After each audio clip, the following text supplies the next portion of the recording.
এবার পদত্যাগ করলেন দুর্নীতি দমন কমিশন দুদকের চেয়ারম্যান ডক্টর মোহাম্মদ আব্দুল মোমেন। একই সঙ্গে পদত্যাগ করেছেন দুজন কমিশনারও। সচিবালয়ে মন্ত্রিপরিষদ বিভাগে পদত্যাগপত্র জমা দেন তারা। দুদক চেয়ারম্যান দাবি করেন কোনো চাপ নয়, ব্যক্তিগত কারণেই পদত্যাগ। নতুন বাংলাদেশ গড়তে এলো জুলফিকার স্টিল।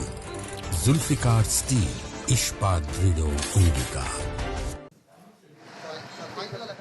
1 বছর 3 মাস টিকল সপ্তম দুর্নীতি দমন কমিশন। 24-এর পরিবর্তিত প্রেক্ষাপটে গঠিত কমিশনের 2 কমিশনার পদত্যাগ করেছেন কমিশন চেয়ারম্যানও। অনেক ঘটনাই সত্য। আমরা মঙ্গলবার দুপুরে নিয়ম অনুযায়ী বৈঠক শেষে মন্ত্রিপরিষদ সচিবের মাধ্যমে রাষ্ট্রপতির কাছে পদত্যাগ করেন chairman doctor Abdul Momen, commissioner Mia Mohammad Ali Akbar Azizi ও অবসরপ্রাপ্ত ব্রিগেডিয়ার জেনারেল হাফিজ আহসান ফরিদ।